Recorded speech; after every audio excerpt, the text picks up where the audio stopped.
नमस्कार।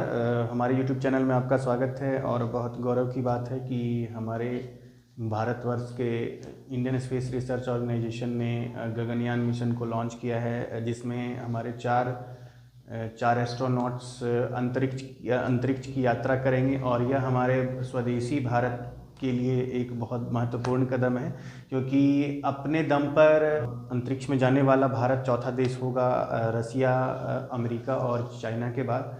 ये बहुत गर्व की बात है। तो आइए जानते हैं उसके बारे में कुछ जानकारी। मुझे लगा कि इस बारे में आपसे ये चीज़ें शेयर करनी चाहिए, क्योंकि बच्चे लोगों को इस बारे में जानकारी होनी चाहिए कि आखिर हमारा भारत एक समृद्धशाली भारत कैसे बन रहा है, किस तरह से हम आगे बढ़ रहे हैं। तो जनरली यहाँ पर क्या है कि अभी कुछ ही दिन पहले प्रधानमंत्री जी ने घोषणा की थी कि 4 लोगों को जो चुना गया है, ये बहुत ही हाईली एक्सपीरियंस्ड एयर फोर्स के पायलट्स हैं। जैसे कि हमारे हैं, पहले हैं सबसे पुराने, जो सबसे सीनियर हैं चारों में, उनका नाम है प्रशांत बालकृष्णन नायर, और यह केरला के हैं और लगभग 26 सालों से एयरफोर्स से जुड़े हुए हैं। और लगभग 3000 घंटों से भी ज़्यादा का हमारा फाइटर प्लेन जो होता है 3000 से ज़्यादा घंटे के। बाकी फिर हैं एक तमिलनाडु के श्री अजीत कृष्णन, जो कि लगभग इनका भी एक्सपीरियंस लगभग उतना ही है, लगभग 2800-2900 घंटे का है एक्सपीरियंस इनका भी। और लगभग यह भी 22 सालों से जुड़े हुए हैं इंडियन एयरफोर्स से, और यह भी ग्रुप कैप्टन है। जैसे हमारे सबसे सीनियर जो थे वो भी ग्रुप कैप्टन थे। और यहाँ पर तीसरे जो हैं वो हमारे हैं अंगद प्रताप, जो कि लगभग उनका भी 20 साल का एक्सपीरियंस है एयरफोर्स में, और वो भी ग्रुप कैप्टन है।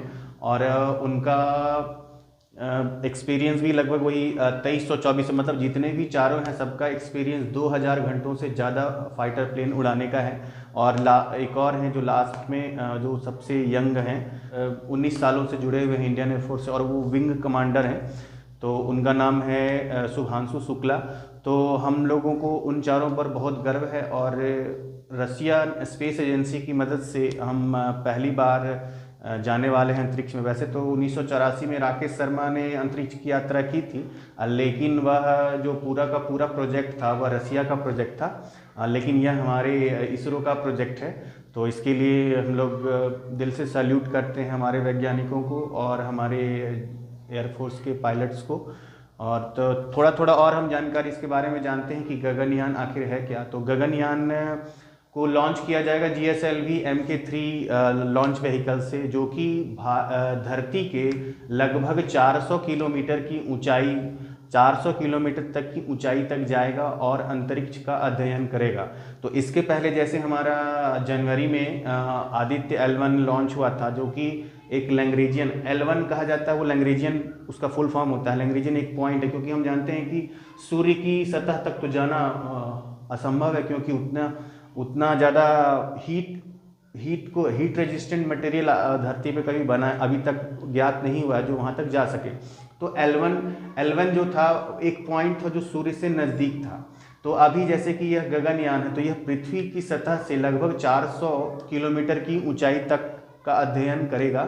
और यह हमारे लिए बहुत गौरव की बात है, और हमारे लिए एक स्वदेशी की ओर बढ़ता एक कदम है। और सारा कुछ जो तैयार किया गया है हमारा विक्रम साराभाई स्पेस सेंटर केरला के द्वारा, इसके लिए हम लोग भारतवासी बहुत आभारी हैं इसरो के। हमें सैल्यूट करना चाहिए। जय हिंद, वंदे मातरम।